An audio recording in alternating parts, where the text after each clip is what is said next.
Վանի թագավորությունում կյանքը Կրոնական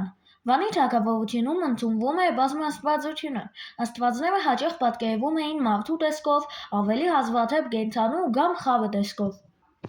Վանի թագավորությունում պաշտել են ոչ միայն տեղական աստվածներին, այլև նվաճված երկրների, որպեսզի ապահովվի երկրի տարածքային, մշակութային և քաղաքական միասնությունը։ Իշպուրինի արքայի թագավորական հարստության և գերագույն աստված հռչակվեց Խալթին։ Խալթին նաև պատերազմի և հաղթանակի աստվածն էր։ Խալթի աստվածն ամպրոպի և կայծակի, թեյշապա աստծու և Շիվինի աստծու հետ կազմում էր աստվածների գերագույն եղյակը։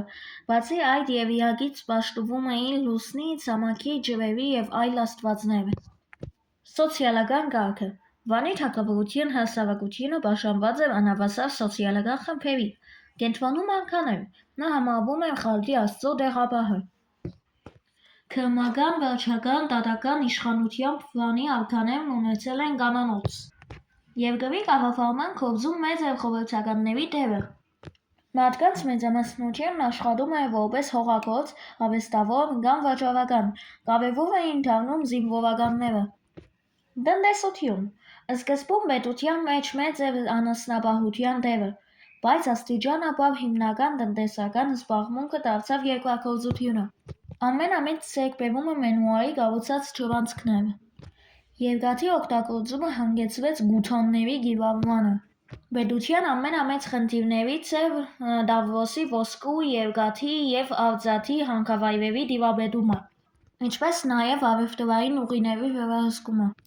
Եվ հմուտ կառավարմամբ և աշխատավորված էր երկրի հզորությունը, որի միջոցով նման առևտուր էր իրականացվում։ Վանի թագավորությունը որդան կարմիր, ինչպես նաև մետաղական հանքաքարեր և մետաղական արտադրանք էր մատակարարում մի շարք երկրների։ Այն նաև միջնորդ էր հնդկական համեմունքների և չինական մետաքսի վաճառքում։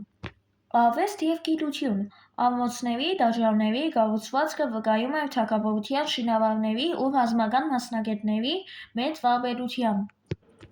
Աչքի են ընկնում բրոնզե ստեղծագործությունները՝ զենք, զրահ, քարի մասեր և այլն։ Վանի թագավորությունում հատուկ են մի շարք նորարարություններ՝ ժայռի մշակումից մինչև մետաղամշակման արվեստը։